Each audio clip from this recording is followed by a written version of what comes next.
ॐ नमो भगवते वासुदेवाय। ॐ नमो भगवते वासुदेवाय।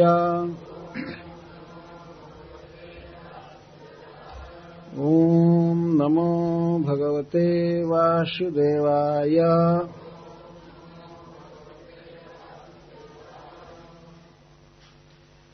प्रसंगमजरं पाशम् आत्मनः कवयो विदुः स एव साधु सुकृतो मोक्षद्वारमपावृतम् तितिक्षवः कारुणिकः सुहृदः सर्वदेहिनाम् अजातशत्रवः शान्ता साधवः साधुभूषणः मय्यनन्येन भावेन भक्तिं कुर्वन्ति ये दृढाम् मत्कृते त्यक्तकर्माणः त्यक्ता स्वजनबान्धवः मदाश्रयः कथामृष्टः शृण्वन्ति कथयन्ति च तपन्ति विविधास्तापा नैतान् मद्गतचेतसः तयेते साधवः साध्वी सर्वसंग विवर्जितः संगस्ते स्वथते प्रार्थ्यः संगदोषहराहिते सतां प्रसंगान् मम वीर्य संविदो भवन्ति हृतकर्णरसायनः कथा तज्जोषणादास्वपवर्गवर्त्मनि श्रद्धारतिर्भक्तिरनुक्रमिष्यति।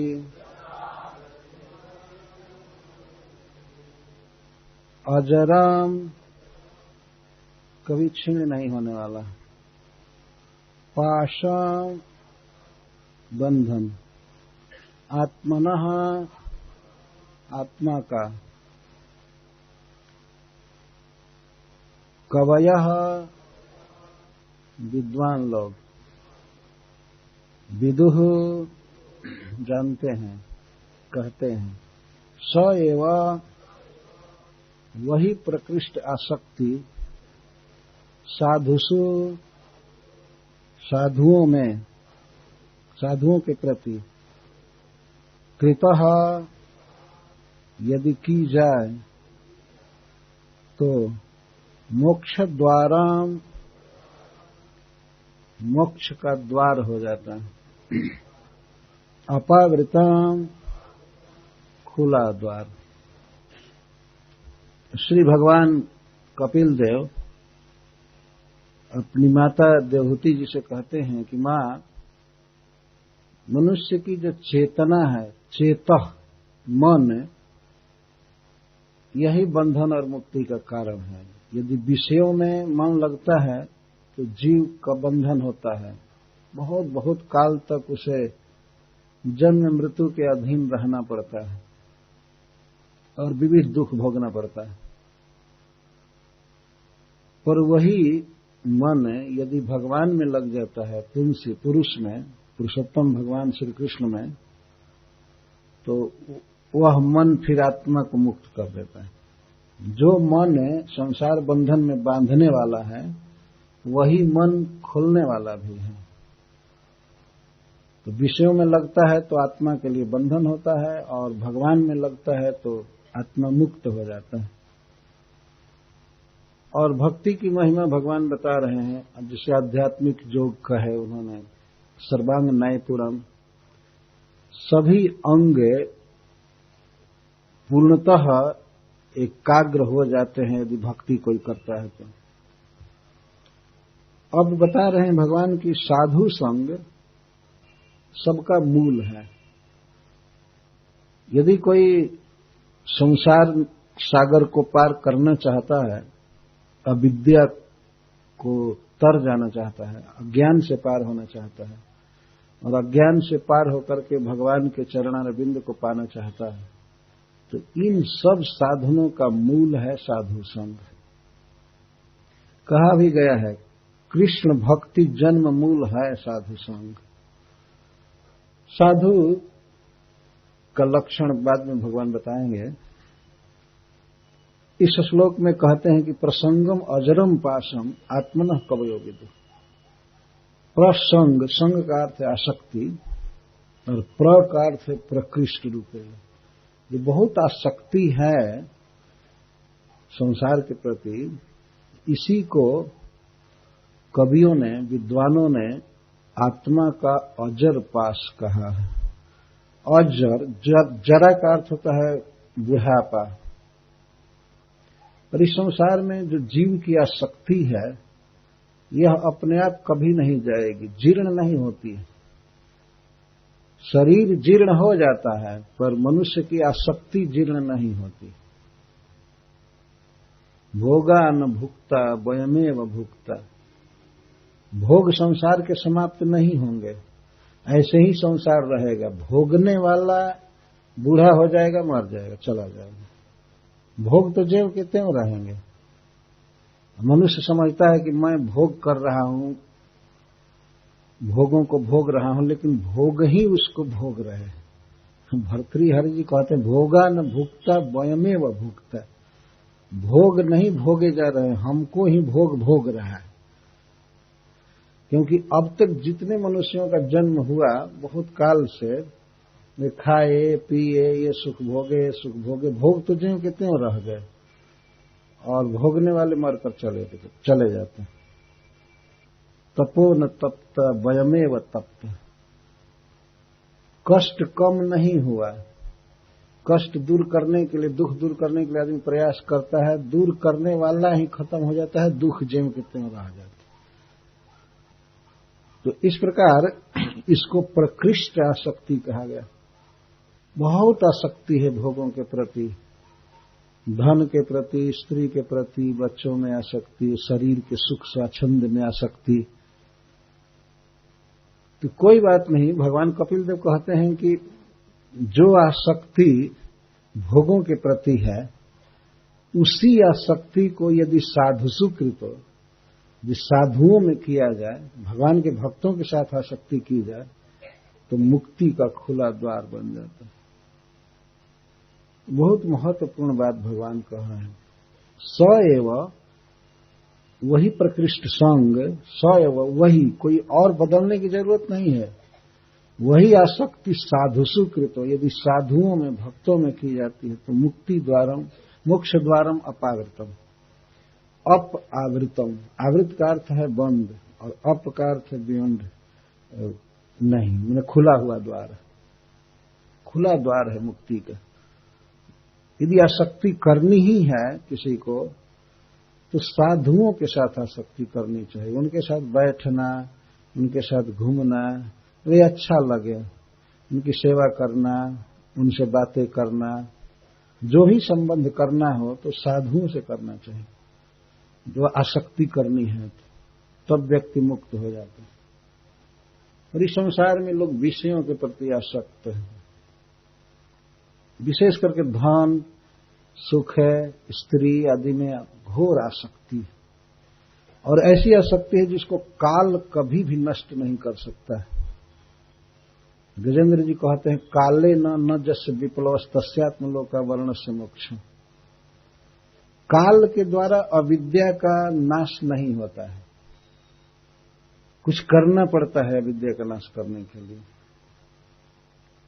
जैसे कोई व्यक्ति जन्म ले और उसको एकांत में छोड़ दिया जाए, कोई सिखाए न बोले नहीं, उसको विद्यालय न भेजा जाए, तो ऐसे उम्र बढ़ते बढ़ते वो कुछ नहीं सीख पाएगा। ऐसा नहीं कि उम्र बढ़ने से वो कई भाषा जान जाएगा, कुछ नहीं जान पाएगा। अभी भी ऐसे अपने देश में है ही ना, स्कूल नहीं गए, नहीं पढ़े, बूढ़े हो गए हैं, लेकिन वो हस्ताक्षर भी नहीं कर सकते। काल लोगों को शिक्षण पढ़ा नहीं देगा। तो इसी तरह से जो आसक्ति है संसार में, यदि आसक्ति की धारा को साधुओं में मोड़ी जाए तो ठीक है, और यदि संसार में विषय भोग में आसक्ति लगेगी तो काल इसका छेदन नहीं कर पाएगा। दिन प्रतिदिन भोगों की लालसा बढ़ती जाएगी, बढ़ती जाएगी, कभी क्षीण नहीं होगी लालसा। इसको अजरम पाशम कहा गया। अजर पाश है, बहुत मजबूत रस्सी है जीव को इस जगत में बांध कर रखने के लिए। ध्यान रखिए, यदि भोगों की लालसा रह गई तो इसी जगत में बारंबार जन्म लेना पड़ेगा, मरना पड़ेगा, और कई प्रकार के शरीर माया देती है। कई प्रकार के 84 लाख प्रकार का शरीर है, और एक एक प्रकार में अनंत अनंत शरीर है। तो जीव की भोग वासना के कारण यहां उसको बारंबार जन्म मृत्यु में रहना पड़ता है, बहुत दुख होता है। अजर पाश। तो सांसारिक लोगों का संग करने पर आत्मा को इसी जगत में जन्म मरण में रहना पड़ता है। यदि साधु से आसक्ति करे तो भगवान के पास चला जाता है। वही आसक्ति। क्या कारण है साधु का संग करने से जीव मुक्त हो जाता है, आगे भगवान बताएंगे। तो साधु के कौन साधु हैं, साधु का लक्षण भगवान स्वयं बता रहे हैं। तितिक्षवः कारुणिकाः सुहृदः सर्वदेहिनां अजात शत्रवः शान्ताः साधवः साधुभूषणाः। ये साधु का लक्षण भगवान बता रहे हैं। वैष्णव का, यह भक्त का यह लक्षण है। तितिक्षवः, वे तितिक्षु होते हैं। तितिक्षु का अर्थ है सहनशील होते हैं, सह लेते हैं, उद्विग्न नहीं होते हैं। सर्दी गर्मी सब कुछ सहते हैं, मान अपमान भूख प्यास। सहने का अर्थ है कि अपने धर्म में रहते हैं, भगवान की भक्ति में रहते हैं। और ये तो जैसे सीजन चेंज होते हैं, जैसे ऋतुएं बदलती हैं, ऐसे आएंगे जाएंगे। भगवान कहते हैं मात्रा स्पर्शास्तु कौन्तेय शीतोष्ण सुख दुःखदाः आगमा पायिनो नित्यांस्तांस तितिक्षस्व भारत।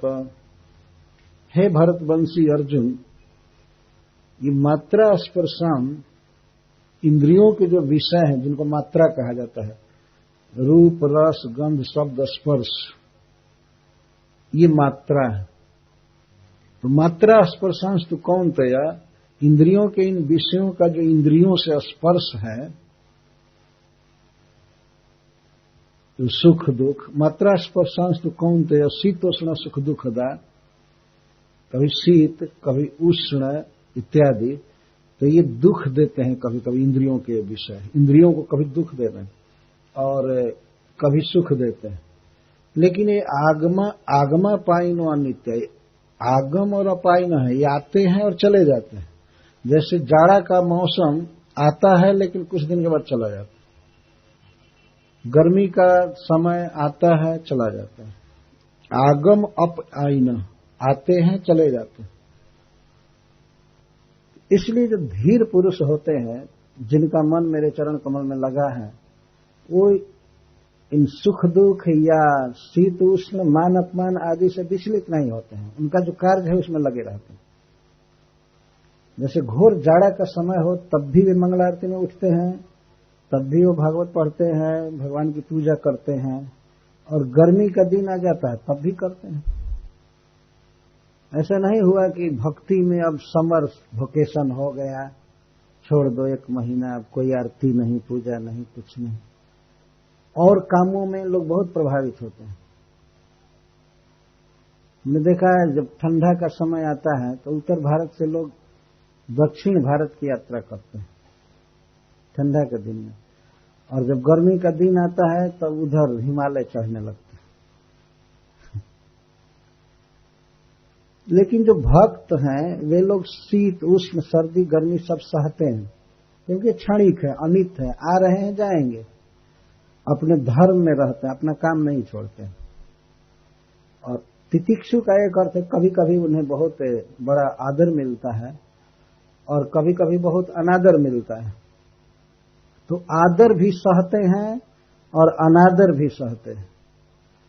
आदर कैसे सहा जाता है? जैसे मान लीजिए कोई व्यक्ति किसी को बहुत बड़ा साधु कह करके पूजा करने लगे, उसको पैसा देने लगे और बहुत माने, गुरु मानने लगे, कहे आप वास्तव में शुद्ध गुरु हैं, आप सच्चे वैष्णव हैं, मैं आपकी शरण लेना चाहता हूं और मैं आपकी सेवा करना चाहता हूं, मेरा बहुत बड़ा भाग्य है कि आपसे मेरी भेंट हुई, इस तरह का आदर मिले तो सच्चा साधु फूलेगा नहीं कि ओ मैं तो बहुत बड़ा हो गया। और मान लीजिए निरादर हो रहा है कि ये सब पाखंडी, कामी, क्रोधी सब घूमते रहते हैं केवल गेरुआ पहन करके, मान लीजिए कोई कहने लगे, ऐसे लोग मिल ही जाते हैं, वो अनादर करते हैं, खिल्ली उड़ाते हैं, कोई न समाज की सेवा करनी है न कुछ नहीं, पेट जिला रहे हो और बस समझते हो कि पहुंच गए, बड़े महात्मा हो गए, ऐसे बोलते। तो किसी के अपमान परक वचनों से क्षुब्ध नहीं हुआ, कोई क्रोध नहीं, जो काम कर रहा है अपना कर रहा है, हरे कृष्णा कृष्ण कृष्ण हरे हरे, राम राम राम हरे। और मान मिला तब भी वही हरे कृष्ण कृष्ण कृष्ण हरे हरे, हरे राम राम। ये नहीं समझ लेना चाहिए कि सचमुच मैं बड़ा हो गया अगर कोई मान दिया तो, और बस उसकी सेवा पूजा लेने लगा और गया था एक दिन के लिए उस घर पर, रह जाए 10 दिन, तो इसका मतलब कि वो आदर को सह नहीं पाया, आदर ने उसको रद्द कर दिया, खराब हो जाएगा। और अपमान अनादर को भी वो सह लेता, उससे विचलित नहीं होता, क्षुब्ध नहीं होता। भगवान सबसे पहले अपने भक्तों का लक्षण ये बता रहे हैं। भक्तों का ये लक्षण नहीं है कि बहुत तिलक मार लिया, कंठी भर गले बांध लिया, बस वैष्णव हो गया। भगवान जो लक्षण बता रहे हैं वो देखना चाहिए। ऐसे कभी कभी देखा है मैंने, कुछ लोग बहुत मोटा तिलक करते हैं, रामानंदियों में खासकर, पूरा ललाट भर करके, और जप माला छापा तिलक, सरय न एको काम, मन कांचे नाचे वृथा, सांचे राचे राम। एक कवि ने कहा है कि जप माला छापा तिलक, सरय न एको काम। ये माला इतना घुमाते हो और बड़ा बड़ा तिलक छापते हो, इससे कुछ नहीं होगा। नाम जपने से कल्याण होगा। ये नहीं कि माला लेकर खट खट खट घुमाते रहो। कुछ लोग बोलते नहीं है, देखा गया है, और बहुत बड़ी बड़ी माला लेकर के चलते, चुपचाप रहते हैं, केवल खटखट आवाज आती है माला घुमाने की, तो उसे क्या होगा? तो नाम जपना है ना, हरे कृष्णा कृष्णा कृष्णा हरे हरे, हरे राम राम राम हरे हरे। वास्तव में भगवान नाम के उच्चारण से जो होना होगा होगा, यह नहीं कि दुनिया को दिखाने के लिए, ठगने के लिए बड़ी बड़ी माला घुमा रहे हैं। कभी कभी हमने देखा है श्रीमद् भागवतम की कथा में भी कुछ लोग माला घुमाते रहते, तो दोनों का अपराध किए, नाम का भी और कथा का भी। दोनों का अपराध करते हैं, न नाम जब अच्छा से किए और न कथा अच्छा से सुनी। इस तरह का अपराध नहीं करना चाहिए। एक भक्ति करनी है तो उसी को अनन्य भाव से करता रहे, और जब समय बदले तब दूसरा अंग करे। एक अंग को जिसको करना है उसको खूब अच्छी तरह से करना चाहिए। तो तितिक्षव भगवान ने बता रहे हैं, सहनशील। श्रील प्रभुपाद इस श्लोक के तात्पर्य में लिखते हैं कि इतिहास बताता है कि कैसे तितिक्षा होनी चाहिए। जैसे चैतन्य महाप्रभु के प्रधान पार्षद नित्यानंद प्रभु को मधाई ने मार दिया मटके से, और ऐसे भगवान का तो स्पिरिचुअल शरीर है, लेकिन देखने में आए खून बह रहा है। पर जब चैतन्य महाप्रभु सुदर्शन चक्र का आवाहन की वो आ गया, तो नित्यानंद प्रभु उनके चरणों में पड़ करके मनाने लगे कि नहीं, ऐसा नहीं होना चाहिए। आप प्रतिज्ञा करके आए हैं कि इस बार मैं किसी की हत्या नहीं करूंगा, और इसीलिए अस्त्र शस्त्र भी लेकर नहीं आए। तो ऐसा मत कीजिए, और आप दान दीजिए, मधाई को हमें दे दीजिए, आप नहीं मार सकते हैं। तो चक्र शांत हो गया। तो नित्यानंद प्रभु इस तरह से प्रार्थना कर रहे थे चैतन्य महाप्रभु से, नहीं नहीं नहीं नहीं, नहीं वध करना। आज के युग में तो किसी भक्त को कोई ऐसे मार दे तो पूरा जाकर मंदिर में सबको लेकर आएगा कि इसको मारना है ना। और नहीं, कम से कम दो चार आ करके गाली तो देंगे ही। ऐसा क्यों कर दिया? और वो भी प्रचार में ही मारे गए थे नित्यानंद प्रभु। उनको मारा था मधाई में, हरिनाम बुलवाने में। ये सब अभिनय आप लोग कई बार देखे होंगे भक्तों के द्वारा। और दूसरा उदाहरण प्रभुपाद जी देते हैं हरिदास ठाकुर का। वो भी भगवान का नाम जपने के कारण उनको 22 बाजार में घुमा घुमा करके बेत से मारा गया, और अंत में वो मारने वाले यवन ये समझे कि अब मर गया, तो उनके दुर्गति के लिए दफनाए नहीं, गंगा में फेंक दिए। क्योंकि उनका तो विचार जस्ट विपरीत है, उल्टा है। वो समझते हैं कि यदि जमीन में नहीं गाड़ा जाएगा, नहीं दफनाया जाएगा, गंगा में फेंक दिया जाएगा, तो ये जीव नरक में जाएगा। ये भावना करके फेंक दिए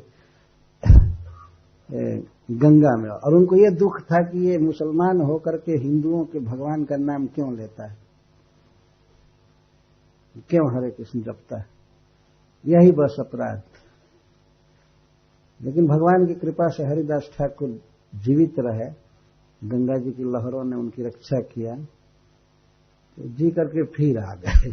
फिर आकर वहीं पर भजन करने लगे, हरे कृष्णा कृष्णा कृष्णा हरे हरे, हरे राम राम राम हरे हरे।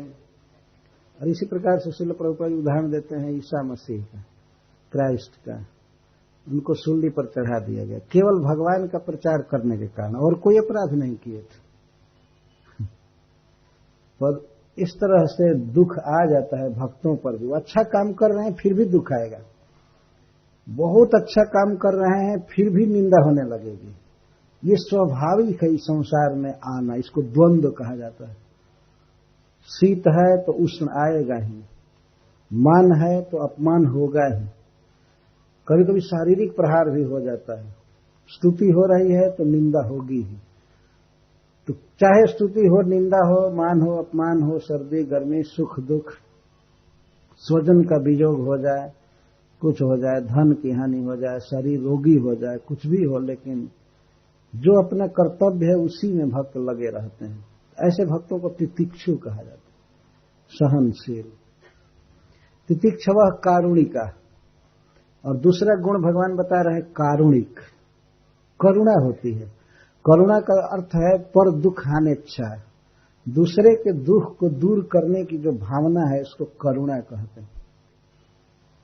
भले व्यक्ति दुख दूर करने में समर्थ न हो, लेकिन अगर ये भावना है कि यह व्यक्ति सुखी हो जाए, इसका दुख दूर हो जाए, और उसका दुख दूर करने के लिए प्रयास करता है, धन से, शरीर से, वचन से और कई प्रकार की सुविधा दे करके उसका दुख दूर करता है, तो इसको कारुणिक कहा गया। जैसे माँ अपने बच्चे का दुख दूर करने का प्रयास करती है, भले कभी कभी नहीं कर पाती है, लेकिन उसकी भावना कितनी पवित्र है, शुद्ध है कि हमारा बच्चा सुखी हो जाए, इसका रोग दूर हो जाए, हंसे, खेले, खाए। प्रत्येक प्राणी के प्रति अगर यह भावना होती है किसी व्यक्ति में, वो है साधु।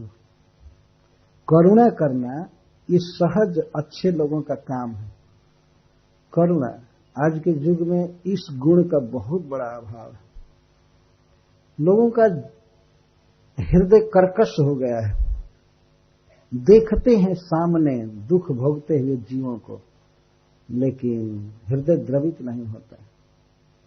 श्रील प्रभुपाद जी कहते हैं कि मैं कलकत्ता में देखता था, रोड पर सामने मुर्गी का गला काटते हैं और मुर्गी जब छटपटाता है तो उसको देख करके काटने वाले को खुशी होती है, कोई दुख नहीं होता।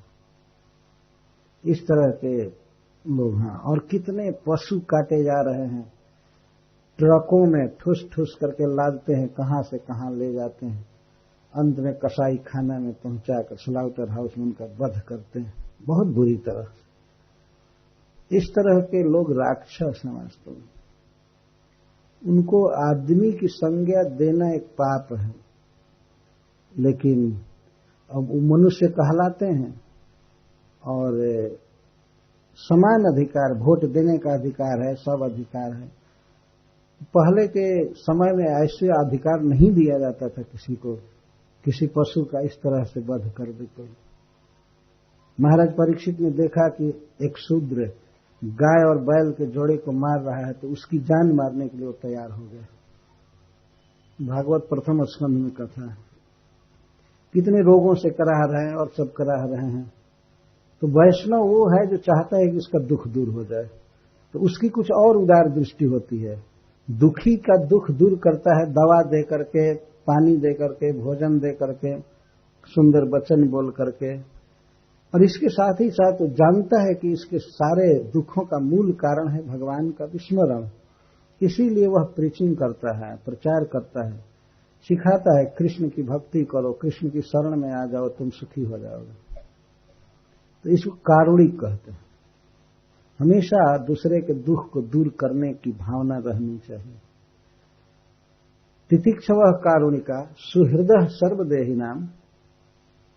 और साधुजन समस्त प्राणियों के सुहृद होते हैं। कारुणिक और सुहृद में अंतर है। कारुणिक का अर्थ है किसी के दुख को दूर करने की भावना है, और सुहृद का अर्थ है किसी के हित करने की भावना। इसमें भी माता पिता का उदाहरण दिया जा सकता है। सबसे बड़े सुहृद चाहते हैं कि हमारा बेटा पढ़े लिखे, अच्छा बने, सुशील बने, अच्छे पद पर जाए, संसार में सफल जीवन प्राप्त करे, इस लोक में भी परलोक में भी। इसको सौहार्द कहते हैं, अनुकूल भाव से सोचना किसी के प्रति। केवल मनुष्यों के लिए नहीं, सर्वदेही नाम भगवान कहते हैं। जितने देही हैं, देही का अर्थ होता है देह वाला, अर्थात आत्मा, जीव। जितने भी जीव हैं उन सबके वे सुहृद होते हैं, सबका हित चाहते हैं। वे ऐसे नहीं है कि मनुष्यों का हित करना चाहें और गौओं को, पशुओं को काट दें। वर्तमान समय में क्रिश्चियन समाज है, वो लोग खुल्लम खुला कहते हैं कि पशुओं में सोल नहीं, पशुओं में आत्मा नहीं, और इसलिए वो कहते हैं कि पशु वध करना हत्या नहीं। मानव सेवा करो, मानव सेवा करो, स्कूल खोलो, अस्पताल खोलो, मानवों की सेवा करो, पर पशुओं को काटो, ये साधु का लक्षण नहीं। सर्वदेही नाम, समस्त देहधारियों के वे सुहृद होते हैं। और यदि कोई व्यक्ति ऐसा कहता है कि एनिमल्स हैव नो सोल, पशुओं में आत्मा नहीं है, तो वह व्यक्ति इतना मूर्ख है कि वो आत्मा का मतलब नहीं जानता है क्या मतलब होता है। आत्मा की उपस्थिति से ही कोई जीव बोलता है, सुख दुख में भिन्न भिन्न प्रकार के फीलिंग करता है, बोलता है, चलता है, खाता है, वो भी सुख दुख का अनुभव करता है। गाय, भैंस, बकरी आदि की तो बात छोड़ दीजिए, वृक्षों को भी सुख दुख का अनुभव होता है। हमारे देश के एक वैज्ञानिक हुए जगदीश चंद्र बोस में, जिन्होंने सिद्ध किया कि ये वृक्ष सांस लेते हैं और सुख दुख का अनुभव करते हैं। हमने डायरेक्ट एक घास देखा है, उसको लजवंती घास कहते हैं। अगर उसके पास जोर से बोलिए या ताली बजाइए तो संकुचित होने लगता है घास बोलने से। इसीलिए लोक में लजवंती घास कहते हैं, लज्जा आ जाती है, सिकुड़ जाती है घास।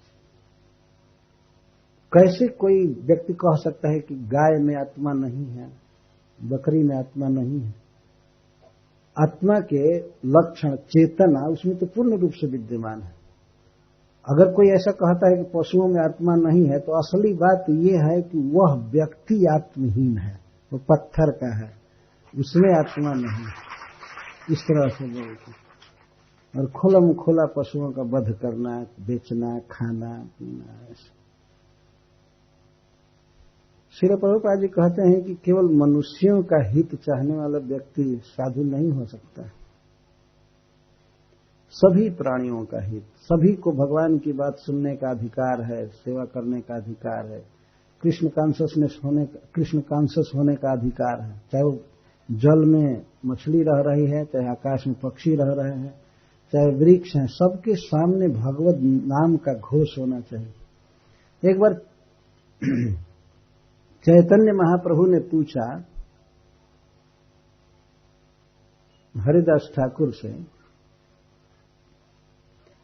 कि हरिदास ठाकुर ने पूछा, मुझे थोड़ा भ्रम हो रहा है कि महाप्रभु पूछे, भगवान पूछे कि जो भगवान का नाम बोल लेते हैं उनका तो हित होगा हरिदास जी, जो नहीं बोलते हैं उनका क्या होगा? तो हरिदास ठाकुर कहते हैं आप चिंता मत कीजिए, वो बोलते नहीं हैं लेकिन सुनते हैं। यदि जोर जोर से नाम बोला जाए तो सुन करके सबका उद्धार हो जाएगा। हरे कृष्णा कृष्णा कृष्णा हरे हरे, हरे राम राम राम हरे हरे। तो भगवान का नाम वृक्ष भी सुनते हैं, कीट पतंग सुनते हैं, सभी सुनते हैं। सुनना और बोलना दोनों एक है। सुनने से उनका उद्धार हो जाता है। और प्रत्येक जीव को प्रसाद देने की कोशिश करनी चाहिए। पहले के ऋषि मुनि वन में रहते थे तो वे लोग भगवान का प्रसाद अपने कुटिया के बाहर रख देते थे। जानते थे कि बाघ आएगा, सिंह आएगा, वो भगवान का प्रसाद चाट करके चला जाता था नियम से। और वे लोग विरक्त थे, बहुत कम संचय था ही नहीं, लेकिन प्रसाद वो रखते थे कि कौवे आकर खाएंगे, पक्षी खाएंगे, पशु आएंगे। तो थोड़ा भी अगर भगवत प्रसाद उनको मिल रहा है तो इससे उनका बहुत बड़ा हित होता है। ये प्रसाद भक्षण की महिमा है। तो सबको प्रसाद देना चाहिए। भगवान का प्रसाद सबके कंठ में पहुंचे, सबके उदर में पहुंचे, ये कोशिश करनी चाहिए। ये साधु का लक्षण। यदि मान लीजिए कम प्रसाद बना है तब भी अपने पेट में से थोड़ा थोड़ा बचा करके और बांटना चाहिए। श्रील प्रभुपाद जी इस शब्द को बहुत प्रचलित किए, प्रसाद डिस्ट्रीब्यूशन, प्रसाद वितरण। यह नहीं कि केवल प्रसाद ईटिंग। ऐसे मान लीजिए कहीं दूसरे जगह साधु हों और बना बना करके खूब खा रहे हैं, पर प्रसाद बांटे न तो ये ठीक नहीं। प्रसाद बांटते हैं तो यह भी सौहार्द का लक्षण। अजात शत्रवः, और साधु वे हैं जो अजात शत्रु होते हैं, जिनके शत्रुओं ने जन्म ही नहीं लिया है। तुम्हारा युधिष्ठिर का नाम है अजात शत्रु, जबकि उनके समान भारी भारी दुश्मन कोई नहीं हुए। मतलब उनके जो दुश्मन थे, जैसे दुर्योधन, धृतराष्ट्र, अगर उनका बहुत बड़ा जत्था था, बहुत बड़ा झुंड था, और महाराज युधिष्ठिर को मारना चाहते थे भाइयों के साथ, लाक्षागृह में विष दिए थे भीम को, वन में 13 वर्ष के लिए कर दिए थे, राज छुड़ा दिए थे। पर महाराज युधिष्ठिर ने कभी भी अपने मन में नहीं सोचा कि उनका कोई शत्रु है, कभी सोचे ही नहीं। तो उनको अजात शत्रु कहते हैं। न जातो शत्रु जस्य स अजात शत्रु, जिसका शत्रु जन्म ही नहीं लिया। ये है साधु का लक्षण। कोई कितना भी उसका अहित किया हो, उस अहित में भी उसके शरीर को नष्ट करने की, जान मारने की कोशिश किया हो, लेकिन फिर भी जिस साधु के मन में ये भावना नहीं आवे कि मेरा कोई शत्रु है, उसको अजात शत्रु कहते हैं। भगवान कहते हैं ये साधु का लक्षण है। कोई नुकसान किया है, अहित किया है, बहुत भारी बाधा किया, अर्थ हानि किया या शरीर पर प्रहार कर दिया, कुछ भी किया, लेकिन बदला लेने की भावना नहीं होती, प्रतिशोध लेने की भावना नहीं होती है साधु में। और यही मानता है कि हमने कोई बुरा कर्म किया था, हमारे किसी विपाक का कर्म फल का, ये हमारे कर्म का एक फल है, वो उसको अपने ही कर्म का फल सोच करके भोग लेता है, शांत रहता है, किसी पर दोषारोप नहीं करता है कि उसने मुझे दुख दिया, उसने मुझे दुख दिया, वो ये कर रहा है, वो कर रहा है, कभी ऐसा नहीं सोचता है। तो अजात शत्रु वह शांत, और साधु शांत रहते हैं। यह शांत का अर्थ कभी क्रोध नहीं करते हैं और कभी भोगों के लिए लोलुप नहीं रहते हैं, यहां भागो, यहां जाओ, ये लो, ये लो, ये करो, ये करो, भोगों के लिए अशांत नहीं होता है। कृष्ण भक्त निष्काम अतएव भुक्ति मुक्ति सिद्धि कामी सकल या शांत। कृष्ण भक्त निष्काम अतएव शांत। भगवान चैतन्य महाप्रभु कहते हैं कि ये भुक्ति मुक्ति सिद्धि कामी, जो भोग चाहते हैं, मुक्ति चाहते हैं, सिद्धि चाहते हैं, सब अशांत रहते, विक्षिप्त रहते हैं। लेकिन कृष्ण भक्त निष्काम अतएव शांत। कृष्ण का भक्त निष्काम होता है, उसकी कामनाएं नहीं रहती हैं, तो बिल्कुल शांत होता है। शांत का अर्थ है कि कोई भोग की लालसा नहीं होती है, बहुत हलचल नहीं, बहुत भाग दौड़ नहीं, शांति। ये भगवान अपने श्रीमुख से अपने भक्तों के लक्षण बता रहे हैं। अजात शत्रु शांत साधव, अब ये साधु होते हैं। साधु का अर्थ है जो शास्त्र के नियमों के अनुसार चलते हैं, सदाचार परायण होते हैं।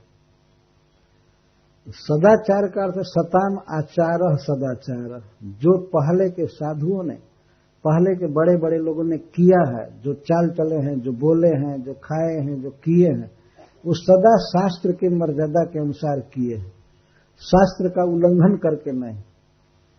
तो साधु उनको कहा जाता है जो शास्त्र के अनुसार चलते हैं। शास्त्र यदि कहता है कि कृष्ण परम प्रभु हैं, भगवान, उनका भजन करो, तो भजन करते हैं। शास्त्र यदि निषेध करता है अभक्ष भक्षण का, तो नहीं कभी खाते हैं। शास्त्र निषेध करता है पर स्त्री गमन नहीं करना है, महापाप है, तो कभी नहीं करते हैं, कभी सोच ही नहीं सकते मन में। ये सब सदाचार हैं, इनका जो पालन करता है उसको साधु कहा जाता है। उसको बहुवचन में भगवान साधुआ कहते हैं। और साधु भूषण है, साधु, यहां साधु का अर्थ है सुशीलम, सुंदर शील। तो सुंदर स्वभाव ही साधु का भूषण होता है,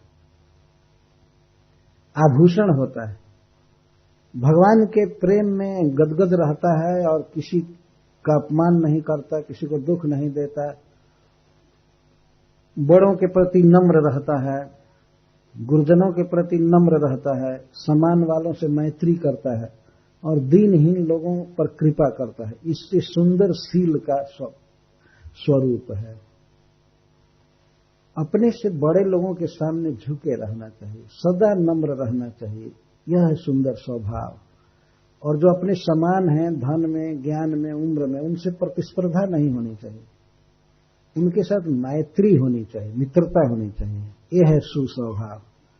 और अपने से हीन, दीन, दुखी व्यक्ति के प्रति उपेक्षा नहीं होनी चाहिए, उन पर कृपा होनी चाहिए।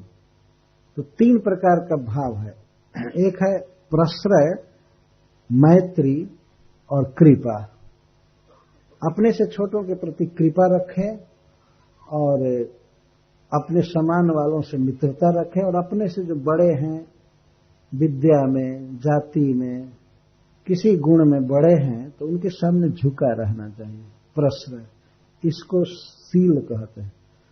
तो सच्चे साधु बहुत शीलवान होते हैं और उनका शील ही आभूषण होता है। किसी आदमी की शोभा वास्तव में सुंदर कपड़ा पहनने से या बहुत अलंकार धारण करने से नहीं होती। असली शोभा है सुंदर स्वभाव, वाणी में नम्रता हो और शरीर से भी नम्र हो बड़े लोगों के प्रति। और जैसा मैंने और कहा, समान और हीन के प्रति मित्रता और कृपा, और बड़ों के प्रति विनय, प्रश्रय, यही है किसी व्यक्ति की सुंदरता। साधु भूषण, साधु का अर्थ सुंदर स्वभावशील, यही उनका भूषण होता है। मयि अनन्येन भावेन भक्तिं कुर्वन्ति ये दृढाम् मत्कृते त्यक्त कर्माण त्यक्त स्वजन बांधवः। भगवान और साधुओं का लक्षण बता रहे हैं। मयि अनन्य भावेन भक्तिं कुर्वन्ति ये दृढाम्, जो अनन्य भाव से ज्ञान कर्म आदि का आश्रय न लेकर के शुद्ध मन से मेरा भजन करते हैं और दृढ़ भक्ति करते हैं, कभी भक्ति छोड़ते नहीं, हमसे प्रेम करना छोड़ते नहीं हैं, वे हैं साधु। मयि अनन्य न भावे न, भगवान कहते। अब समझ लीजिए कि जो व्यक्ति भगवान के श्री विग्रह को, स्वरूप को नहीं मानता है, भगवान से प्रेम नहीं करता है, भगवान की सेवा नहीं करता है, वो साधु हो ही नहीं सकता है। भगवान कहीं भी यहां पर कपड़े का रंग नहीं बताए और ये भी नहीं बताया कि केस कटा लेने से साधु होता है या बहुत लंबा लंबा केस रखने से, दाढ़ी रखने से साधु हो जाता है। भगवान ये सब नहीं बता रहे। और वास्तव में साधु में वे गृहस्थ, विरक्त, ब्रह्मचारी, वानप्रस्थी का भेद नहीं कर रहे हैं, साधु का लक्षण बता रहे हैं। तो मुख्य लक्षण यह है कि मयि अनन्येन भावेन भक्तिं कुर्वन्ति ये दृढाम्। अनन्य भाव से मुझे ही अपने जीवन का सब कुछ मान करके, सारा लाभ मानकर सब कुछ हमसे प्रेम करते हैं, मेरी भक्ति करते हैं और कभी छोड़ते नहीं हैं, वे हैं साधु। इसकी व्याख्या श्रील प्रभुपाद जी ने बहुत विस्तार से की है। मयि अनन्येन भावेन भक्तिं कुर्वन्ति ये दृढाम्, जो भक्ति करते हैं वे साधु हैं। ऐसा नहीं कि जो ये सोचे कि हम ही भगवान हो गए, वो साधु नहीं है। उनका तो दिमाग खराब हो चुका है वास्तव में। अगर कोई ये सोचे कि हम ही भगवान हैं या कुछ बरस के बाद हम भगवान होने जा रहे हैं, तो समझना चाहिए कि माया ने बुरी तरह से इसके दिमाग को ग्रस्त कर लिया है। ये कभी नहीं समझेगा। ये साधु का लक्षण नहीं। भक्ति शब्द जहां आती है तो वहां पर, भक्ति शब्द जहां आता है तो वहां पर और दो शब्द अपने आप आ जाएगा, भक्त और भगवान, तभी भक्ति संभव है। भक्त, भक्ति और भगवान। जब भक्ति शब्द यहां पर आ रहा है तो इसका अर्थ है कि कोई भक्त है और कोई उपास्य है, कोई प्रभु है, कोई दास है। और दास का जो कर्म है अपने स्वामी के प्रति, उसको भक्ति कहते हैं। ये डिवीजन है। और जहां पर ये विचार है कि नहीं हम भजन कर रहे हैं, हम कुछ साधना कर रहे हैं, ध्यान कर रहे हैं, तो हम भी भगवान हैं या कुछ दिन के बाद भगवान हो जाएंगे। एक व्यक्ति ने एक बार एक साधु से पूछा, साधारण आदमी था, और एक सन्यासी से पूछा, स्वामी जी आप कहां से आए हैं? तो मेरे आंख के सामने जब मैं बैठा था पूछा, स्वामी जी आप कहां से आए हैं?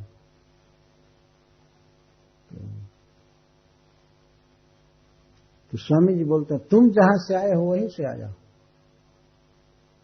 तो हम लोग तो चकित हो गए, कोई उत्तर नहीं हुआ प्रश्न। तुम जहां से आए हो वहीं से आए हैं। तो सुनने वाला इतना बुद्धू व्यक्ति था, तो अच्छा समझ गया। तो हम तो समझ ही नहीं पाए कि वो क्या पूछ रहा है, क्या उत्तर दे रहा है। वो प्रसन्न हो गया, तुम जहां से आए हो वहीं से आए हैं। तो बाद में मैं पूछा उससे, बिहारी लाल नाम था उसका जो भक्त था, मैं पूछा कि तो आप कहां से आए हैं? वो स्वामी जी कहे कि तुम जहां से आए हो वहीं से आए हैं। तो आप इतना नहीं समझते, वहीं से आए हैं, ऊपर से आए हैं हम। वो जो महाराज संकेत कर रहे थे, अच्छा ऊपर से आए, कितना ऊपर से? अगर ये पूछ दिया जाए तो कुछ नहीं बता पाएंगे। तो इतना मन में विश्वास है कि ऊपर भगवान रहते हैं, तो उनके यहां से आए हैं। अच्छा, एक साधु से पूछा गया, मैं एक दिन कहा था कि स्वामी जी, महाराज जी आपका स्वरूप क्या है, आप क्या है, मैं जानना चाहता हूं। तो साधु कहता है, तथाकथित साधु कहता है, तुमको क्या लग रहा है कि मैं क्या हूं, तुम्हारा रियलाइजेशन क्या है मेरे विषय में।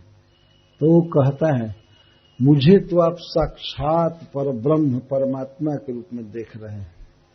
तो स्वामी बोला, तुम्हारा रियलाइजेशन झूठा हो ही नहीं सकता, यही समझ बताया। इस तरह से लोग अपने को ईश्वर कहने का साहस करते हैं, कितना बड़ा ज्ञान है। और उन्हें शरीर छोड़ना पड़ेगा, नरक में जाना पड़ेगा, बहुत दुर्दशा होगी, लेकिन बोलते रहो।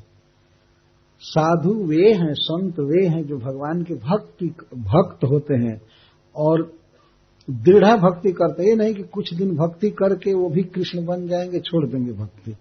नहीं, दृढ़ भक्ति करते हैं, कभी नहीं छोड़ते हैं, अनन्य भाव से भक्ति करते हैं। भगवान के धाम में जाकर के भी वो सेवा ही करना चाहते हैं, सेवा ही उनके लिए आनंद है, वो पराधीनता नहीं है। जैसे मछली को जल में डाला जाए तो जल में रहने में ही उसको सुख है, वैसे ही भगवान की दासता में, सेवा में ही सुख होता है जीव को। अगर वो सोचे कि भगवान की सेवा न करूं, मैं ही भगवान हो जाऊं, तो फिर साधु नहीं है, उसकी बुद्धि बहुत भ्रष्ट है।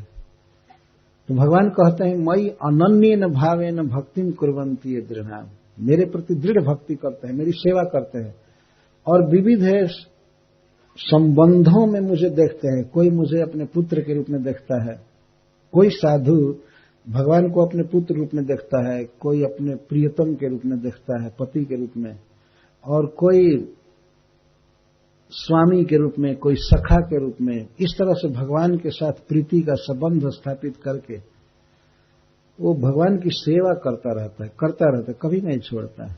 इसको साधु कहते हैं। इसके द्वारा स्पष्ट होगा कि वैष्णवों के अतिरिक्त कोई साधु नहीं है, जो विष्णु के भक्त हैं वही साधु हैं।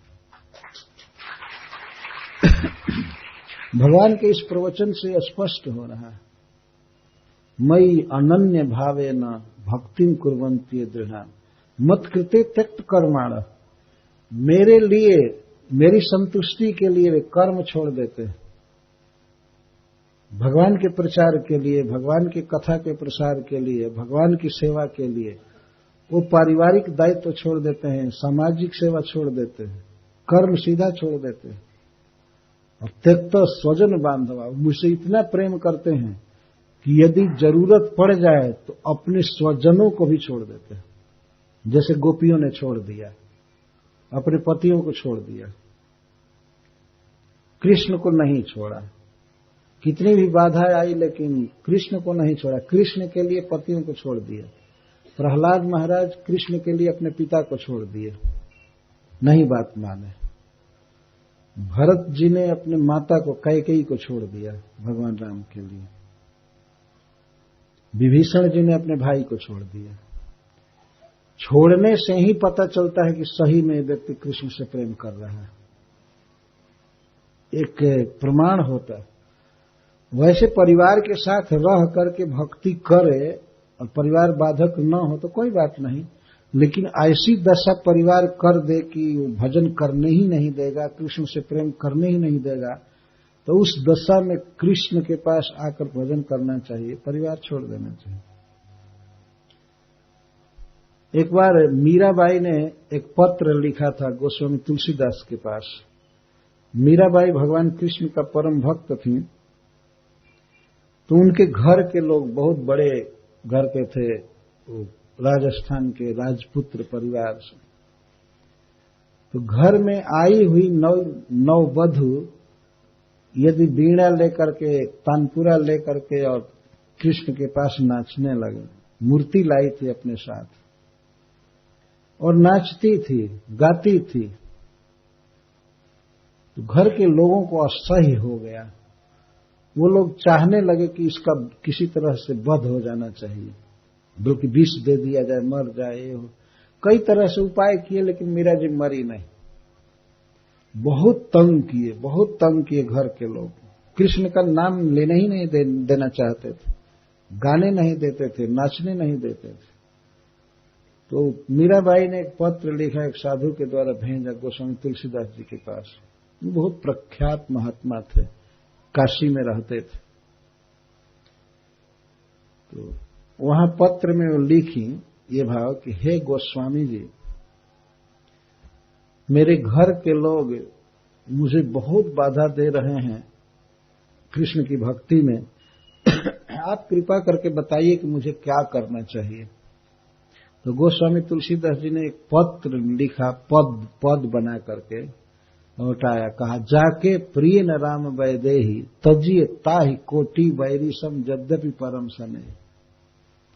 जिन लोगों को राम और सीता प्रिय नहीं है, वैदेही माना विदेह की पुत्री, जाके प्रिय न राम वैदेही तजिए ताहि कोटि वैरी सम यद्यपि परम सने।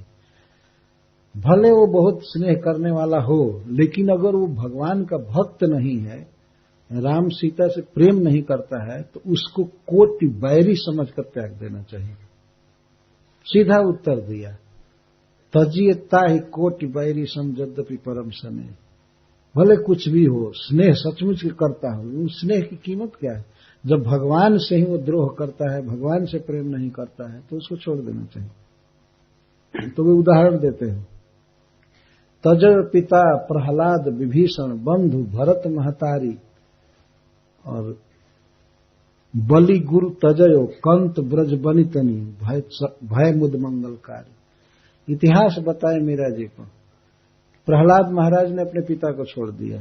हिरण्यकश्यप का बहुत स्नेह था प्रहलाद के प्रति, लेकिन भगवान का वो बैरी था, भगवान से प्रेम नहीं किया। तो प्रहलाद महाराज ने अपने पिता का त्याग कर दिया, उनकी बात नहीं माने, ठुकरा दी। तजो पिता प्रहलाद विभीषण बंधु, विभीषण जी अपने भाई का त्याग कर दिए। विभीषण जी समझा रहे थे सीता को लौटा दो, राम से द्रोह मत करो, लेकिन नहीं माना, तो उन्होंने भाई को त्याग दिया। विभीषण जी भाई रावण को त्याग दिए। तजो पिता प्रहलाद विभीषण बंधु भरत महतारी, और भरत जी कैकेयी का त्याग कर दिए, क्योंकि राम से उसने द्रोह किया था, राम को वन में भेजा था। बलि गुरु तजयो, बलि महाराज ने अपने गुरु शुक्राचार्य जी को त्याग दिया, उनकी बात नहीं माना। मतलब उनकी बात नहीं मानना ही त्याग है। बड़े लोगों का अपमान कर देना ही उनका त्याग माना जाता है। त्याग क्या, उनका वध माना जाता है। बलि महाराज ने सीधा कह दिया, मैं आपकी बात नहीं मानूंगा, मैं जो कहा हूं तो इस ब्राह्मण को मैं दूंगा दान। यदि भगवान छल से ब्राह्मण बनकर आए थे, लेकिन बलि महाराज जानते हुए भी दे दिए। बलि गुरु तजयो कंत ब्रज बनितनी, और ब्रज की वनिताओं ने, गोपियों ने अपने पतियों का त्याग कर दिया, क्योंकि वो कृष्ण से मिलने में, कृष्ण से प्रेम करने में बाधा दे रहे थे, बिल्कुल छोड़ दिए। लेकिन भय मुद मंगलकारी, इनकी प्रशंसा की जाती है, गोपियों का जस गाया जाता है। चैतन्य महाप्रभु तो कहते हैं कि गोपियों ने जिस रीति से भगवान की सेवा किया, प्रेम किया, वही सबसे श्रेष्ठ। रम्या काचिद उपासना ब्रज बधु वर्गेण या कल्पिता, चैतन्य महाप्रभु ने स्वीकार किया। तो गोपियों ने अपने पतिव्रत धर्म को त्याग दिया, पतियों को त्याग दिया, पर उनको सबसे श्रेष्ठ सती कहा गया, क्योंकि कृष्ण की प्रेमिका थी, भगवान से प्रेम किया, भगवान ही वास्तविक पति है। तो इस प्रकार से गोस्वामी तुलसीदास ने उत्तर दिया। वो कहते हैं आगे कि नाते नेह राम के मनियत सुहृद सुसेव्य जहां लो, अंजन कहा आंखी जही फूटे बहुतक कहूं कहां लो। वही पूज्य है, वही प्रेम करने लायक है, जिसके कारण भगवान में प्रीति हो, जिसके कारण, जिसके बातों से, जिसके संग से राम में प्रेम हो, तो वही सुसेव्य है, वही सुहृद है, वही संबंधी है। नहीं तो नाम संबंधी कहा और भगवान राम से प्रेम न करे तो अंजन कहा आंखी जही फूटे बहुतक कहूं कहां लो।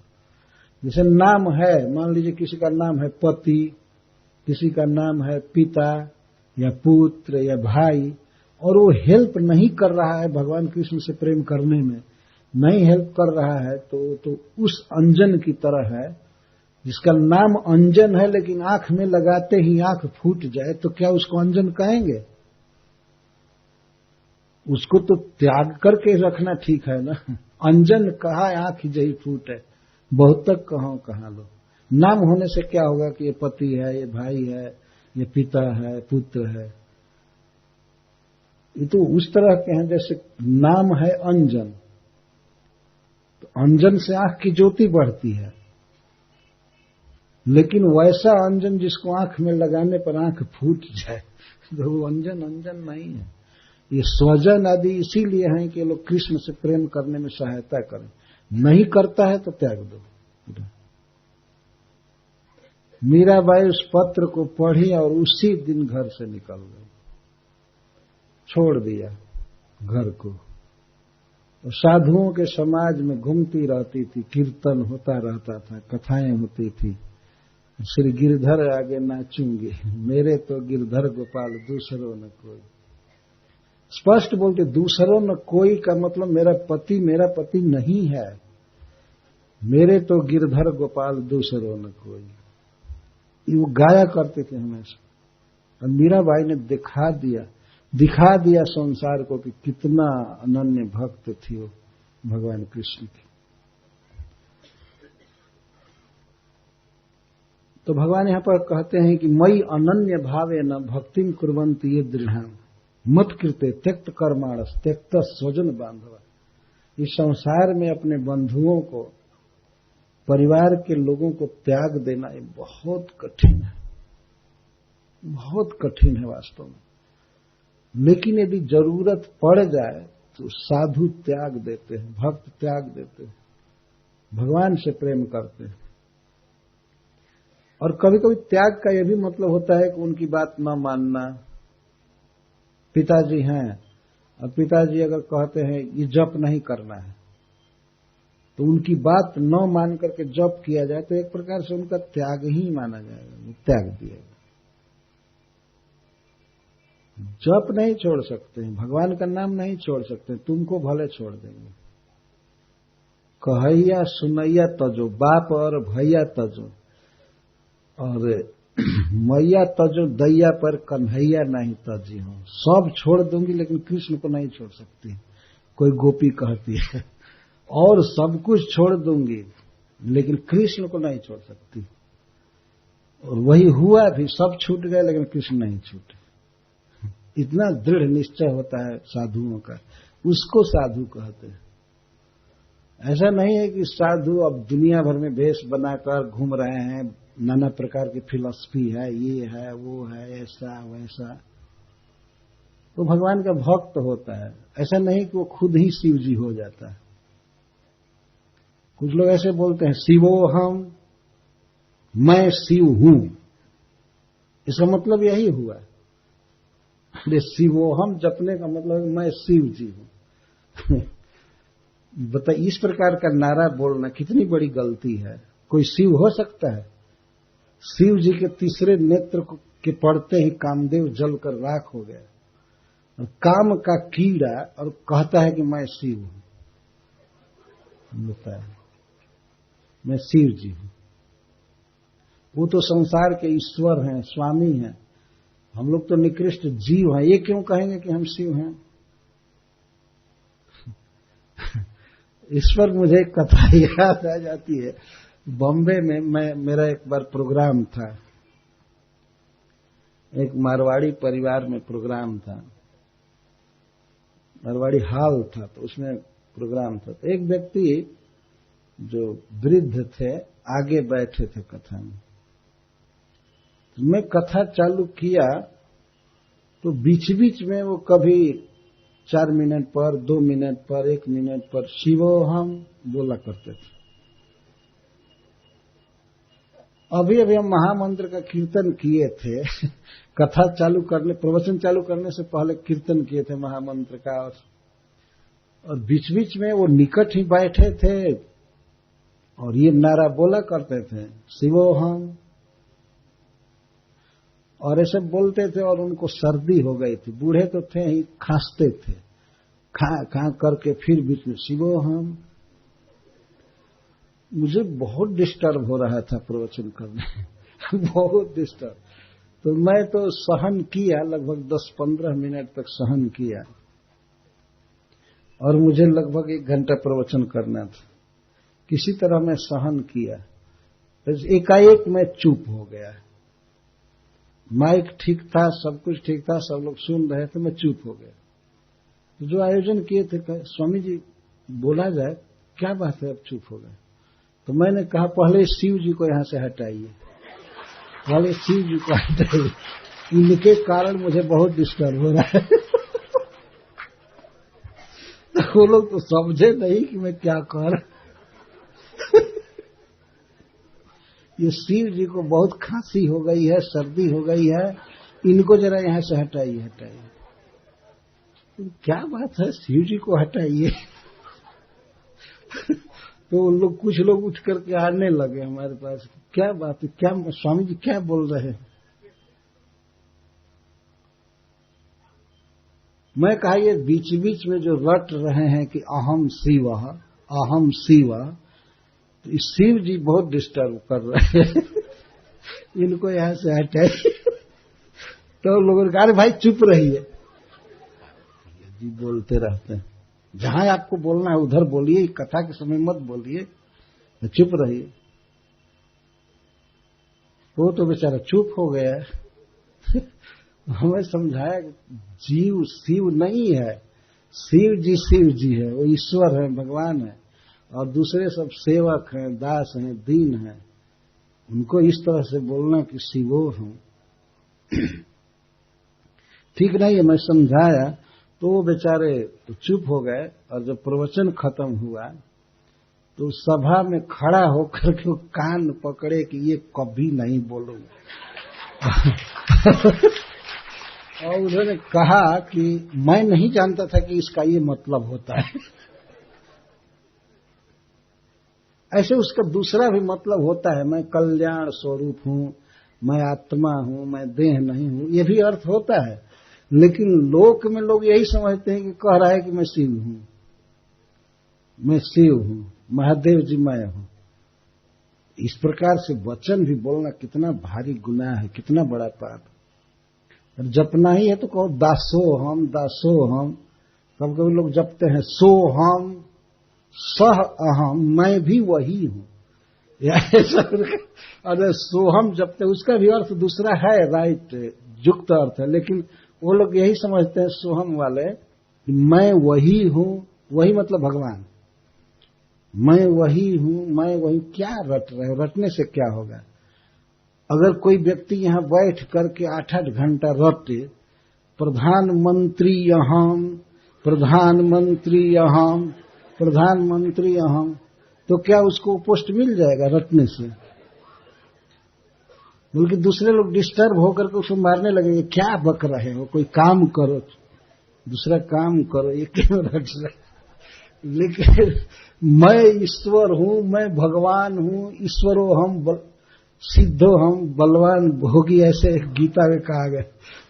तो इस तरह से बोलना गलत। अरे बोलने के लिए भगवान का नाम है, ये बोलना चाहिए, न कि ये नारा बोलना शिवो हम सोहम। अगर सोहम बोलना है तो उसके पहले दाल लगा लेना चाहिए, दासोहम, मैं दास हूं, ये भावना होनी चाहिए। तो साधु का लक्षण भगवान बता रहे हैं यहां पर, सीखने की बात है। उसमें भगवान के प्रति दासता का भाव होना चाहिए। मैं दीन हूं, हीन हूं, भगवान महान है, प्रभु है, इस प्रकार की बात आनी चाहिए। और एक बहुत प्रैक्टिकल लक्षण भगवान बता रहे हैं। मेरी अनन्य भक्ति में, सेवा पूजा में तो लगे ही रहते हैं साधु। मदाश्रया कथा मृष्टा शृण्वन्ति कथयन्ति च। साधु वो हैं जो मेरी उज्जवल दिव्य कथाओं को कहने में और सुनने में लगे रहते हैं। उनके जीवन का सबसे बड़ा एंगेजमेंट, ज्यादा से ज्यादा समय तक काम क्या देखा जाता है? मदाश्रया कथा मृष्टा शृण्वन्ति कथयन्ति च। मेरी सुंदर दिव्य कथाओं को सुनते रहते हैं और कहते रहते हैं, और चकार से दूसरे लोग करते हैं तो अनुमोदन करते हैं। च श्रृण्वन्ति कथयन्ति च का अर्थ और अनुमोदन करते हैं, और कदाचित गायन्ति च गाते रहते हैं, कथा सुनते रहते हैं। भगवान वर्तमान क्रिया में प्रयोग कर रहे हैं श्रृण्वन्ति कथयन्ति च अनुमोदयन्ति, कहते हैं सुनते हैं, और दूसरे लोग अगर कोई कथा कहते हैं सुनते हैं तो उनका अनुमोदन करते हैं। बहुत अच्छा काम है। वास्तव में इस संसार में सबसे श्रेष्ठ सबसे अच्छा काम है भगवान के बारे में बात करना और बोलना और गाना। इसी में साधु लगे रहते हैं निरंतर। मदाश्रया कथा मृष्टा शृण्वन्ति कथयन्ति, ये साधु का लक्षण है। आप लोग सुन रहे हैं तो ये साधु का लक्षण है, भगवान की बातें सुन रहे हैं। पहले शृण्वन्ति रखा गया है, भगवान जानते हैं कि ज्यादा लोग सुनेंगे, और बाद में कथयन्ति चकार से अनुमोदयन्ति, अनुमोदन करते हैं। अनुमोदन का अर्थ होता है अगर कोई दूसरा व्यक्ति शुभ कर्म कर रहा है, श्रवण कीर्तन कर रहा है और अपने को समय नहीं है, यह है भी, तो उसकी मदद करना। भाई श्रवण कीर्तन में उसकी मदद करना। जैसे आयोजन हुआ है तो निश्चित है कि कुछ लोगों ने इसमें आर्थिक मदद किया है, शारीरिक मदद किया है, इसको अनुमोदन कहा गया। अनुमोदन करना। ठीक है, आप एक काम कर रहे हैं, सैकड़ों लोग जुटेंगे, भागवत सुनेंगे, तो मैं उनको प्रसाद दे दूंगा, ये है अनुमोदन। ये चकार से व्यक्त किया जा रहा है। स्वयं कथा करना, सुनना और दूसरे को सुविधा देना, दूसरे के लिए सहायता करना, ठीक है, बहुत अच्छा काम है, तो अच्छे काम में दान देना चाहिए।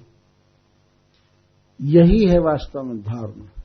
तो साधु वे हैं जो श्रवण कीर्तन में लगे रहते हैं। कथे श्रृण्वन्ति कथयन्ति च, ऐसे साधुओं को जो श्रवण कीर्तन में रहते हैं, इनको संसार के ताप दग्ध नहीं कर पाते हैं। तपंती विविधास्तापा नैतान मदगत चेतस। भगवान कहते हैं कि जो मेरे कथा कीर्तन में लगे रहते हैं, श्रवण में लगे रहते हैं, तो उनको संसार के विविध दुख दुखी नहीं कर पाते। संसार में जो क्लेश हैं, दुख हैं, इनको संस्कृत में ताप कहा गया है। ताप त्रिविध ताप है, आध्यात्मिक ताप, आधिदैविक ताप और आधिभौतिक ताप। ताप का अनुभव इस संसार में लोगों को है, इसीलिए दुखों को ताप कहा गया है। यदि किसी प्रचंड अग्नि के सामने हो जाइए तो आंच लगने लगती है, शरीर जलने लगता है, इसको ताप कहते हैं। इस संसार में प्रत्येक जीव तप्त है, दुख से दग्ध है वास्तव में, अनेक कामनाओं से, और भी, जैसे अधिदैविक भूकंप हो जाना, जाड़ा का बढ़ जाना, अति वर्षा हो जाना, सुनामी लहर का आ जाना, इसको दैवी ताप कहते हैं। दैवी दुख, बिना मनुष्य के प्लान के अपने आप देवताओं के द्वारा जो दुख होता है उसको अधिदैविक ताप कहते हैं। और आधिभौतिक ताप कहते हैं जो जीवों से जीवों को दुख होता है।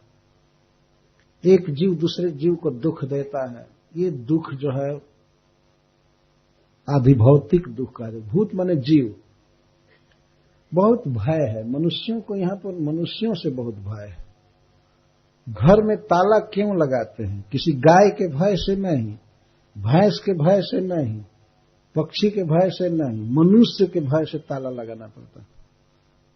ताला लगाने के बाद भी सामान चला जाता है, पैसा चला जाता है। ये दुख है, सब जगह दुख है। किसी दुकान में जाइए तो दुकानदार ग्राहक से ज्यादा पैसा लेना चाहता है।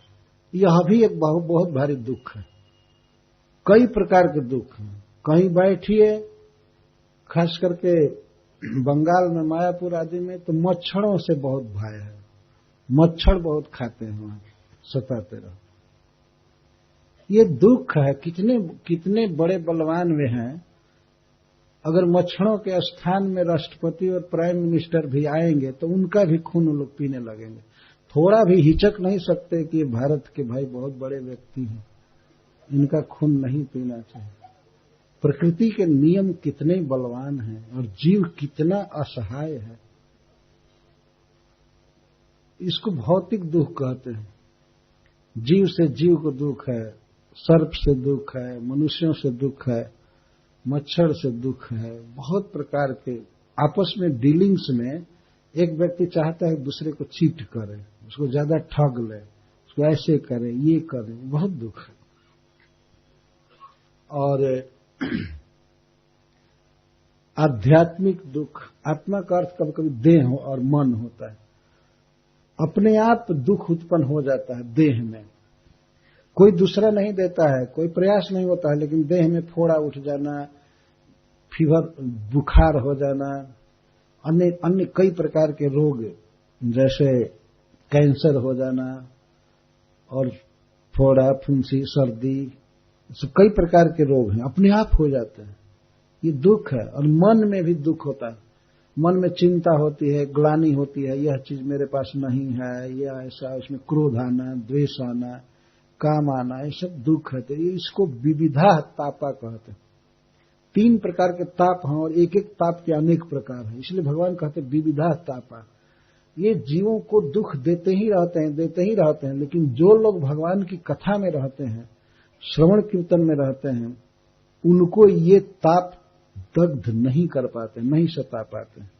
रहते हैं लेकिन उसका मन मुझ में लगा रहता है, मदगत चेत सह, भगवान यहां कह रहे हैं, उनका चित्त मुझ में रहता है, इसीलिए संसार के दुख का उनको अनुभव ही नहीं होता। तो भगवान में यदि चित्त लगा रहे तो भगवान आनंद घन है, सुख के अक्षय स्रोत हैं। इसीलिए भगवान के टच में रहने से व्यक्ति इतना सुखी होता है, इतना सुखी होता है कि संसार के दुख का उसे पता भी नहीं चलता है।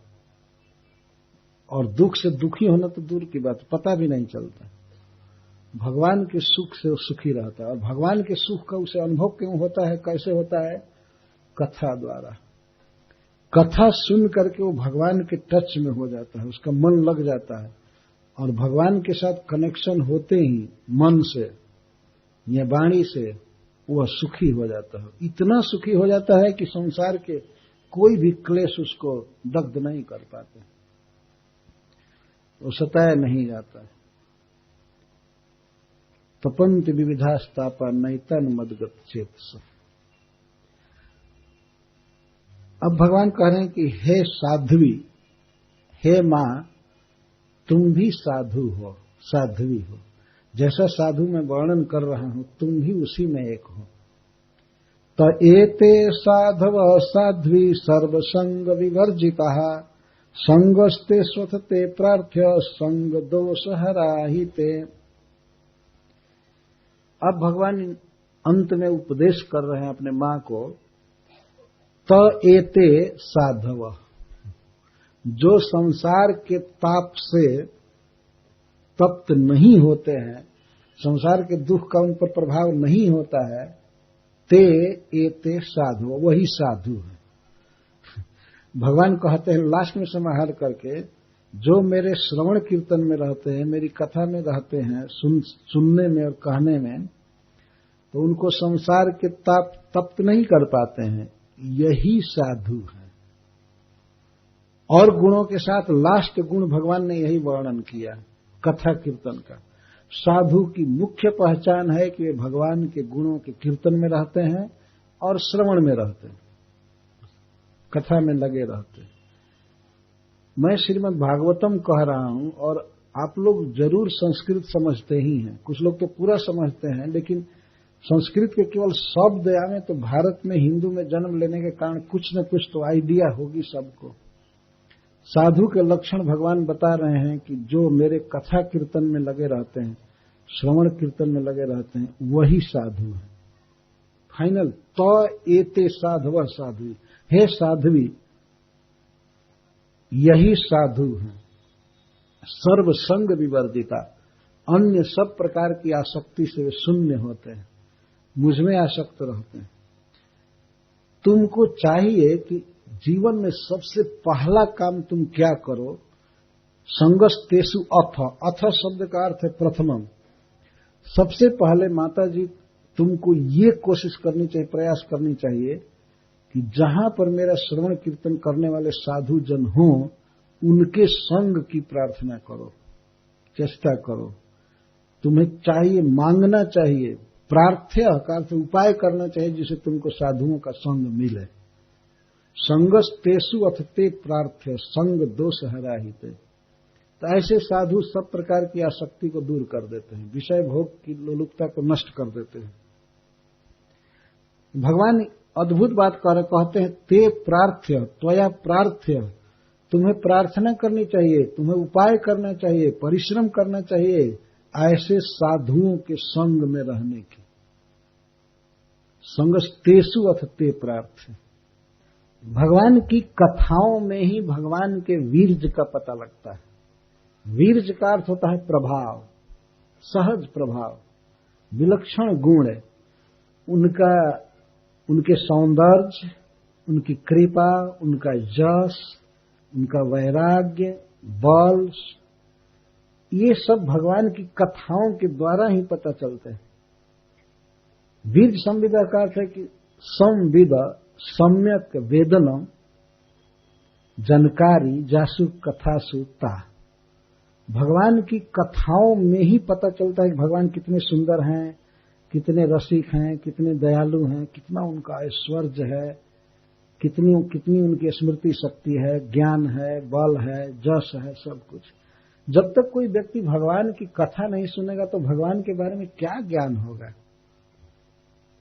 कथाओं में ही भगवान की विशेषता छिपी रहती है और वे कथाएं हृतकर्ण रसायन, हृदय के लिए और कान के लिए रसायन होता है, अमृत होता है।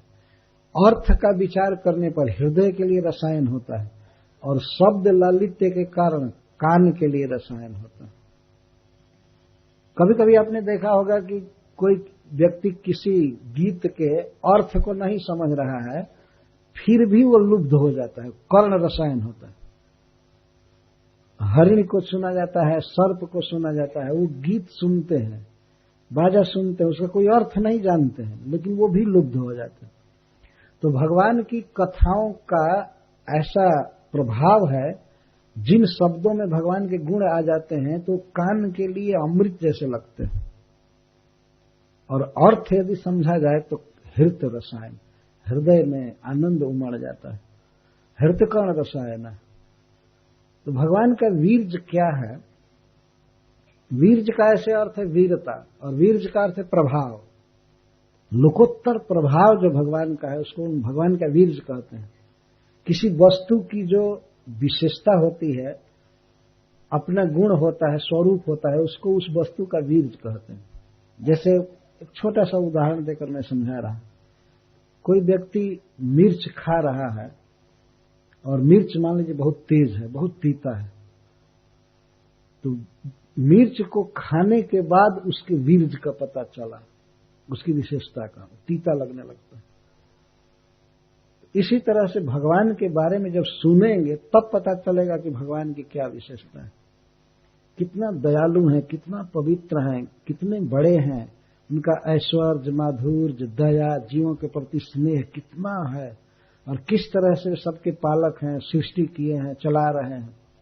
इन कथाओं के द्वारा भगवान के वीर्य का, उनके विशिष्ट गुणों का पता चलता है। सतम प्रसंगन मम वीर्य संविदो, सज्जनों के, साधुओं के संग से भगवत कथा होती है और कथाओं के द्वारा मेरे स्वभाव का, स्वरूप का पता लगता है, और हृदय और कान के लिए रसायन होते हैं। तज्जोषणादस अपवर्ग वर्तमनि श्रद्धा रतिर भक्तिर अनुक्रमिष्यति। तज्जोषणात्, यदि कोई व्यक्ति कथा में केवल बैठे और सुने उन कथाओं को, तो उसके कारण भगवान में श्रद्धा बढ़ जाती है, उसकी, मुझ में श्रद्धा बढ़ जाती है। श्रद्धा का अर्थ होता है कि उसका चित्त सहज मेरे तरफ बहने लगता है, वो मुझे पसंद करने लगता है। श्रद्धा शब्द के कई अर्थ हैं। चैतन्य चैतन्य में कहा गया है श्रद्धा का सबसे ऊंचा स्वरूप, तो कहा गया है श्रद्धा शब्द विश्वास कहे, सुदृढ़ निश्चय, कृष्ण भक्ति कैले सर्व कर्म कृत है। ये श्रद्धा का सबसे ऊंचा स्वरूप। श्रद्धा शब्द का अर्थ है अखंड विश्वास। मैं कृष्ण की भक्ति कर रहा हूं तो अपने जीवन में करने लायक सारा काम मैं कर चुका और कुछ करना बाकी नहीं। कृष्णे भक्ति कैले सर्व कर्म कृत है। यह है श्रद्धा भक्ति के प्रति कि मैं सबसे श्रेष्ठ काम कर रहा हूं अपने जीवन में, और अगर मैं भगवान का नाम ले रहा हूं, भगवान की भक्ति कर रहा हूं, तो मैं सारा वेद पढ़ लिया, सारा तीर्थ कर लिया, सारा यज्ञ कर लिया, तो सारे जीवन में, हमारे जीवन में जो भी करने लायक काम थे सब पूरा हो गया, क्योंकि यही जीव का वास्तविक धर्म है। पर श्रद्धा का अर्थ बिल्कुल प्रारंभ में क्या है कि भगवान की कथा सुनने पर भगवान में श्रद्धा हो जाती है। इसका अर्थ ये है कि प्रथम श्रोता को भगवान अच्छा लगने लगते हैं, पसंद पड़ते हैं भगवान। बिल्कुल प्रारंभिक अर्थ ये है श्रद्धा का, टू लाइक, भगवान पसंद पड़ने लगते हैं। और जैसे जैसे कथा वो सुनता जाता है तो भगवान में अब रति बढ़ती है, रत होना। अब भगवान के बारे में सुनने बिना रहा नहीं जाता, भगवान का चिंतन किए बिना रहा नहीं जाता, और नाम जप किए बिना रहा नहीं जाता, भगवान को भोग लगाए बिना नहीं रहा जाता। इसको रति कहते हैं, रति हो जाती है बाद में, भगवान में रच पच जाता है व्यक्ति, और अंत में भक्ति अनुक्रमिष्यति, ये अनुक्रम से भविष्य होने लगते हैं। पहले श्रद्धा उत्पन्न होती है भगवान में सुनने पर, और फिर भगवान में रति होती है, आसक्ति होती है, और बाद में भगवान में प्रेम होने लगता है, भक्ति होने लगती है। भक्ति के कई अंग जीव करने लगता है। भक्ति का अर्थ है प्रेम से सेवा करना। इसलिए श्रील प्रभुपाद जी जब भी अनुवाद किए हैं तो डिवोशनल सर्विस कहते हैं भक्ति को। सर्विस केवल नहीं, डिवोशनल सर्विस, अपना प्रिय मान करके उनको सुखी करने के लिए किया जाता है, अपने को दास समझ करके, तो उसको डिवोशनल सर्विस कहते हैं। जैसे माँ बच्चे की सेवा करती है तो सर्विस कर रही है, कोई सरकारी आदेश से नहीं, या रूटीन बना लिया है इसलिए कर रही है, ऐसी बात भी नहीं। बच्चे की स्नेह से सेवा करती है, स्नेह से सेवा करती है, अफेक्शनल सर्विस, डिवोशनल सर्विस। भगवान की ये सेवा, इसको भक्ति कहते हैं। तो भगवान की सेवा होने लगती है, भगवान का नाम जप वगैरह सब अच्छी तरह से होने लगता है। तो बाद में क्या होता है, इस भक्ति के प्रभाव से भक्त्या पुमान जात विराग ऐन्द्रियात, भक्ति के प्रभाव से वह पुरुष, वो साधक इंद्रियों के भोगों से विरक्त हो जाता है, उसे अब वो अच्छा नहीं लगता है। दृष्टो श्रुता मद रचनानुचिंतया, कथा सुनने के बाद भगवान के सृष्टि आदि लीला का स्मरण होता है कि भगवान ने बनाया है, भगवान बहुत सुंदर है ये। तो भगवान की रचना सुनने के बाद, या रचना का अर्थ है भागवत या कोई गीत आदि, भगवान के बारे में ये सब सुनने पर देखे और सुने गए भोगों से इंद्रियां हट जाती हैं, रुचि नहीं रह जाती, और चित्तस्य जत्तो ग्रहणे योग युक्तो ज्योतिषते ऋजुभिर जोग मार गई। इसके बाद साधक अब पूर्णतः हम अपने मन को भगवान में लगाना चाहता है, थोड़ा भी बिखेरना नहीं चाहता है, तो ऋजु मार गई, जो भक्ति के बहुत सरल अंग हैं, ऋजु जोग मार गए। ऋजु का अर्थ है सुगम, भक्ति योग के जो अंग है वास्तव में वही सुगम है। तो उनके द्वारा अपने मन को भगवान में पूरा पूरा अभिनिविष्ट करने में यत्न करता है। असेवयाम प्रकृति गुणानाम, आगे बता रहे हैं भगवान कपिल देव, जब प्रकृति के गुणों का, विषयों का सेवन नहीं करता है, मेरे कथा कीर्तन में रहता है, तो इसी शरीर में रहते हुए, इसी शरीर में वो मुझे पा जाता है। उसको जीवन मुक्ति कहते हैं, जीते हुए ही मुक्ति। भगवान बहुत प्रोत्साहित कर रहे हैं इस विषय में, यहीं पर मुझे पा जाता है। प्राय लोग ये समझते हैं कि भगवान को पाया जाता है देह छोड़ने के बाद, लेकिन भगवान कपिल देव कहते हैं नहीं नहीं, देह छोड़ने के बाद तो मेरे पास आएगा ही, इसी देह में रहते हुए आत्मा मुझे पूरा पूरा पा जाता है। क्योंकि मैं सबके हृदय में भी रहता हूं, मंदिर में रहता हूं श्री विग्रह के रूप में, तो मुझे यहीं पा जाता है। तो सब मिला करके भगवान कपिल देव ने यहां बताया कथा सुननी चाहिए साधुओं के संग में। अपने मां को डायरेक्ट कहना कि तुम्हें सर्वप्रथम साधुओं के संग की प्रार्थना करनी चाहिए। कभी कभी कोई भक्त पूछते हैं कि महाराज जी हमको कोई डायरेक्ट आज्ञा दीजिए। तो ऐसे पूछते हैं डायरेक्ट आज्ञा दीजिए, हमारे लिए क्या आज्ञा। इस तरह से भगवान यहां पर दिशा दे रहे हैं, मां को आज्ञा दे रहे हैं कि तुम्हें अथ सर्वप्रथम साधुओं के संग की प्रार्थना करनी चाहिए।